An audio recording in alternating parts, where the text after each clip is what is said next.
All right, welcome to number 4. Today we're going to be going over the real bread and butter of Excel. Like I told you, Excel is kind of, acts as a big calculator. It can not only add, two cells together, but what it can do is it can look at a whole range of cells and calculate, averages, maxes, a few different types of calculations, and we're going to show you that right now. So, like I said, to start a formula, you use the equal sign to let the computer know that it's going to be calculating equals max. When you get here, you can either type a parentheses and start the formula, or you can hit tab. I typically hit tab because you start running through formulas faster. So equals max, and then we're going to pick this whole range. Alright, so this is interesting. These calculations do not like NA being in there. So we'll assign that an arbitrary value. There we go. Alright, so now let's try min. Very similar setup as before, but now it's looking for the lowest number in the range. Alright, so now we know the highest number in the range right now, based off this max function, is 85, and the smallest is 77. Now what do you think the average is? Select the whole range. Beautiful. And going back to past lessons, we're going to reduce the amount of decimals just because it starts getting unnecessary sometimes. Sum. Very similar, and this is just the cumulative. And another way to do that is if you select your range, Excel will give you a nice little quick synopsis of what's going on in the data. So essentially, sum, count, and average are already calculated whenever you select a range. So that brings us to count. What count does is, as you can see, it counts the number of cells in a range that contain numbers. So as you can expect, it'll be 12 right now. Count A is a little bit different.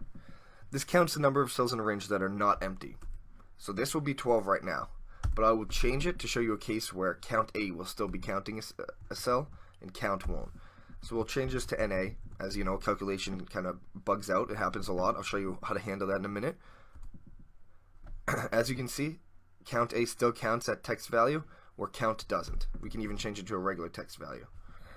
But we're going to change it back to a regular arbitrary number. Alright, now SUMIF. We're going to go over what an if function is, or just the logic of an if statement. And essentially, to break it down, it is if the sky is blue, then don't wear a jacket. If sky is cloudy, then wear a jacket. So essentially, based off an observation, it can give you two potential cases. So essentially, SUMIF, so very similar to the sum, but we're going to SUMIF. We're going to sum, how can we do this? We'll just say SUMIF, if it is trial, if it's a double-digit trial. So give me the sum for any numbers of the trials that are above 10. This is going to include 1, and I will actually teach you what a wildcard is. So SUMIF, your range, essentially your if criteria range, your actual criteria, and then what you are summing. So essentially, what I'm telling the computer to do is sum numbers here based off of data here if it matches this. So now let's try to break this down. What criteria was satisfied? It looks like trial 10, 11, and 12, because that 1 is what we call a wild star, and it can take the place of the 0, the 1, and the 2. And it looks like it's also counting this first trial, because that's exactly what it sees. Alright, so let's see if 319 is the sum of these. And as you can see, I used Control, click to select multiple cells, and the sum is 319. Looks like that SUMIF is right, and we are on our way. COUNTIF. I'm going to show you a very different use for this, and I use this all the time. I would say this is one of my secret moves. So what I'm going to do is I'm going to bring all the potentials right here, all the potential for an amount of jelly beans, and what we want to do is we want to say, hey, how many times did 78 occur? So what we do is we go down to Data, we remove duplicates, We don't want to expand the selection. We only want to remove duplicates in the I column. Beautiful. I'm going to bring this over here because this is going to be for a minute. Alright, so now I'm gonna sort this for us. So we go to filter, and this is stuff I'm all going to teach you later, so don't worry. So we'll do smallest to largest. Get rid of that filter. Alright, and now bringing it back to the formula. Count if. So what we're going to do is count if. So essentially we're going to count this, and we want to say count it if it equals this value. So it looks like 77 only occurs once in this. Now let's see what else. This is my famous move as values or paste as values, just so we don't have calculations anymore. Go home to the borders. This will be count. Caps lock goes on. Beautiful. Now we can start getting a feel for the data with just a quick count if. We can start allocating, the histogram, some buckets. Alright, and lastly, I will show you a very cool function, rand between. And this is essentially a dice roll. So you say, hey, I want Excel to calculate a number random in between 1 and 6. You just give the top and bottom parameters, and it will calculate it. Every time the sheet updates, the rand between updates too. This is a very fun function. I don't use it too much. I did make a Yahtzee game, and I used it for that. But I'd say it's very good to just kind of understand Excel and how you can kind of use the dynamic aspect of it. All right, so now we went over the useful number formulas. Let's go over some useful text formulas. So essentially, there's a few text formulas that kind of tell you about the text, and then a few text formulas let you manipulate the text. So length will give you a little bit of a kind of a characteristic. It will just tell you how many characters, are in the string of text. So that's 4, as you can see, T-E-X-T. Left, the left function, what it does is it lets you grab a certain portion of the text. So hey, we'll grab this text, and let's just grab the 2 left. So we can guess that would be T and E. Beautiful. Now right works the same exact way. Grab the text. We'll take the last 2 characters. And those are really important if you sometimes have extra spaces, kind of leading zeros that you don't need for import when you import data. So those can actually be super useful for scrubbing data. Alright, so now we'll take mid. We'll do the start num will be 2, and we'll keep it for 2. So now let's get E and X. So the start would be 2, the position, and you go for 2. Now, say you have text here, but you want to make it uppercase. How can you do that quickly without manually retyping all that? You can use a proper formula, and that doesn't make it all uppercase, but what that does is that makes it proper case. So uppercase is the first letter. If you want to uppercase every letter in a string, you say upper, and select the string you'd want. As you can see, originally it was lowercase, and now it's uppercase. Now the inverse of that would be lowercase, and it works just as well. One formula, and this is inherently a little bit different, and I will actually combine all 3 of these. So I tell you how to merge cells. What that does is that brings multiple cells together. What if you want to bring text together? What if you want to make a combination of text cells? So what you do is you use concatenate. So it joins several texts. So you select your first text. Sorry for that. So I only have the first parameter. So what you can do is you can also use quotes. So I'll say break. Then you can select your second text, and now I'll use the quotes for a space. So all you do is a space, close quotes, and now we'll just use the last text. Alright, so just like the formula indicate, concatenate text with break, with lowercase text, add a space in there, and have a capital text. This can be very powerful, and I use this one actually very frequently. The last text function I'm going to show you is trim. And if you have extra spaces, and your data's a little bit messy, you want to really clean it up, use the trim function, and that will remove all empty spaces or all unnecessary spaces and keep your data looking squeaky clean. Date formulas are super important in Excel because a lot of times you're doing reporting, timesheets, a lot of things that revolve around dates. So there's two functions that report, they talk to your computer and they give you the live date. So essentially, if you use now and you just have to close it off, you don't feed in any parameters, hit enter, and it will give you the date and time. Now another very similar function will return the date, and that is today.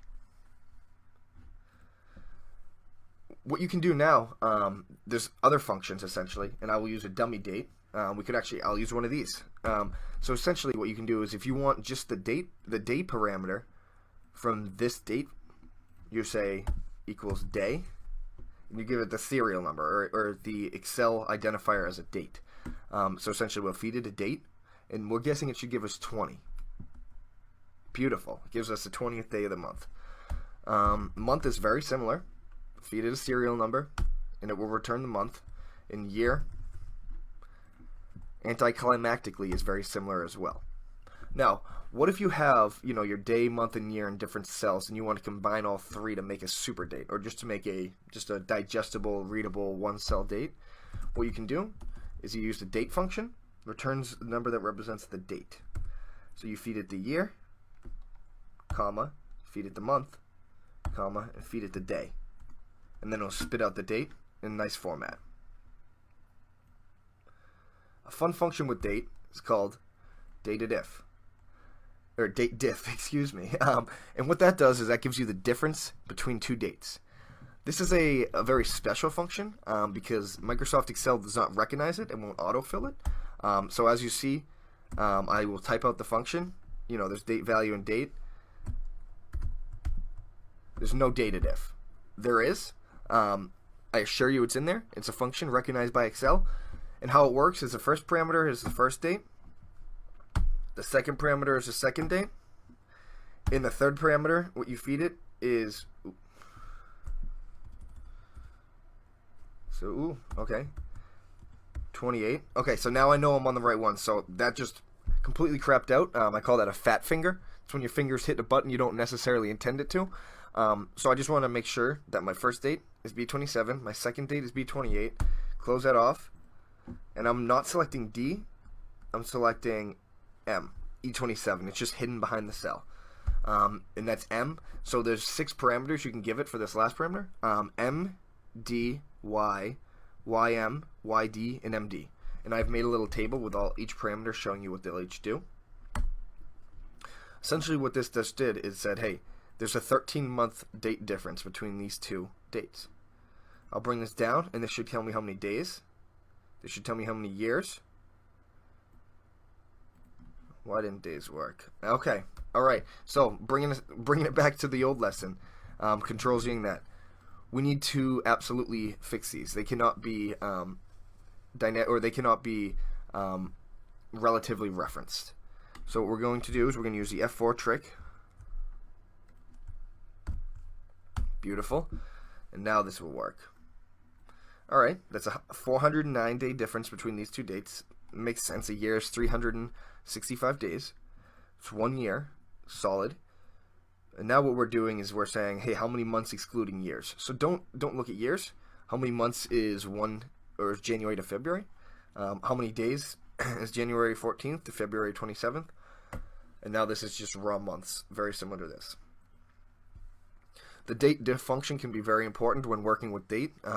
Date analysis can be tricky. Calendar math is not intuitive, and Excel can really help you work around that. Excuse me. All right, lastly, we're going to go over our very useful advanced formulas. And this is for the brave souls. I actually will say these are all super simple. You might see guides online saying VLOOKUP, nested ifs. It might be intimidating, but they're actually very simple in nature. So what VLOOKUP does is it will allow you to retrieve a piece of data out of a table based off a key, a common key, we call it. So essentially, what we'll do is you can pretend this is on a whole different sheet and this is a ton of different data. So it would be a little bit more impactful in that case. We'll say, hey, trial 6 is here. We want to get the number of jelly beans for trial 6 without having to go through this table, because imagine it being super, super long. So essentially what we do is we say, hey, start the formula like always with VLOOKUP. The first parameter is the lookup parameter, or the lookup value. So you're looking up trial 6. You're looking at in this table array right here. So this is a table array. You want it to be the second column, because what we want is to retrieve jelly beans. And we want to make sure that this is an exact match on what you're matching. So that's a 0. So now trial 6 should have 82 jelly beans. Beautiful. This can be super important with dashboards, a lot of reporting. Even just for simple analysis, I use VLOOKUP just to create a lot of tables and subset tables. So let's see it dynamically work. Let's change this 6 to a 9. And it worked. Beautiful. An if statement. So I kind of gave you a basic, the basic logic for an if statement. Essentially, if sky is blue, then don't wear jacket. If not, wear jacket. So essentially, observe something. If that's met, do something. If it's not met, do something else. So essentially what we're going to do is we're going to say if, what are we going to say?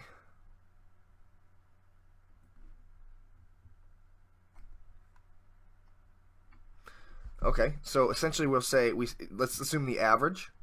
Actually, I'm going to bring it over here. Let's assume the average is 80. And sorry, as you can see, I'm doing this one live for a second. So we'll say the average is 80. So if above 80.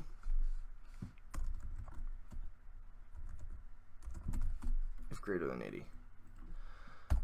So what you say is you say, hey, if this cell is greater than 80, so essentially if this value is greater than 80, then say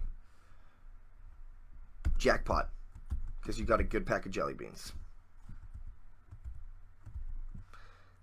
If it is less than 80, because it, if it's not greater than 80, it's either going to be equal to or less, and we will say skimp. It was a skimp bag.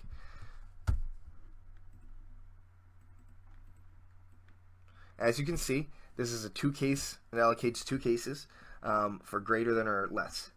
Now, how about if we want to include an equals case? Essentially, equals is a sweet spot. We're okay with getting 80 jelly beans. So that's what when we use a nested if. And essentially, how that works is we say, hey, if this is greater than or less than 80. So hey, if the number of jelly beans, excuse me. Oh, sorry guys. If the number of jelly beans is less than 80, so if that is satisfied, then we'll say skimp. They didn't give you enough. However, if that's not the case, let's bring up another if. So now what we'll do is we'll give it another potential for 2 possibilities. So that we have 1 possibility for that first value of true. Now we're going to have, in this false, we're going to have another if, which is 2 possibilities. And then we'll say if, you always have a parenthesis after the statement. Now we'll say if this is equal to 80, then the value if true, perfect. However, if it's not equal to 80, now we only have 1 more case. It's probably greater. So we said, alright, if it's less than 80, then it's skimp, it's too little. If it's equal to 80, then it's perfect. And now we have that last case value of false. We don't even have to include greater than 80, because it's already going to default to that. There's no more logic to test. So now we'll say jackpot. That means you got a good batch of jelly beans. We found a typo in your formula, and that's with parentheses. So I need to have 2 parentheses at the end, as you can see right here. I'm going to accept that because we had 2 if statements. You can hit no and then edit it yourself. I trust Excel in this case. Now let's see if this is right. Alright, so if it's greater than 80, it should be jackpot. If it's equal to 80, it should be perfect. And if it's less than 80, it should be skimp. It's perfect. Right now we have covered 3 different cases in a nested if statement. Those are super powerful. I know this is a pretty basic example, but it really shows the power of the nested if. Lastly, there's an if error. So a lot of times, or not a lot of times, sometimes, as you could tell when as soon as I change this to NA, as soon as I change the value to NA, you see these all go to NA. That's called an error. So essentially, we'll just make a fake error right now, a square root of a negative number. It's kind of throwing Excel off. So essentially, if we want to be able to handle errors, most of the time this should be working out. That works out. But sometimes it will get fed in a negative number. So we'll say we want to handle this. So essentially, we start the formula with equals as always. We say if error. So essentially what we do is we say,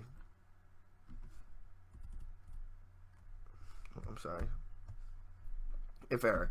So if this is an error, we have the value. Excuse me. We say if error. This is the value if there's no error. So we want to default to the regular formula because we don't care. But essentially, if there is an error, we want to be able to handle that. So what happens? We want to tell the user cannot compute. So essentially, do this regular calculation right here. But if there's an error, let's handle it. Cannot compute. So now let's take it to a regular case of square root of 1. What that does is it just does this regular formula. There's no error.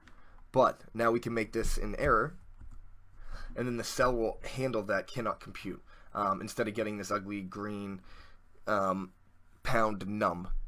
Very frustrating to work with. This is a lot cleaner and a lot more manageable. Yeah, we have just covered a ridiculous amount of ground. We went over all the basic number functions. Went over some text functions, how to manipulate text, how to clean it up. Went over some date functions, how to glide around with dates, find differences. Super important when it comes to reporting. And lastly, these very functional formulas. The very famous VLOOKUP. And then we got exposed to the basic if logic and how that can how we can use that to our advantage in the spreadsheet realm. I appreciate you guys joining us today, and I'm very excited for next week.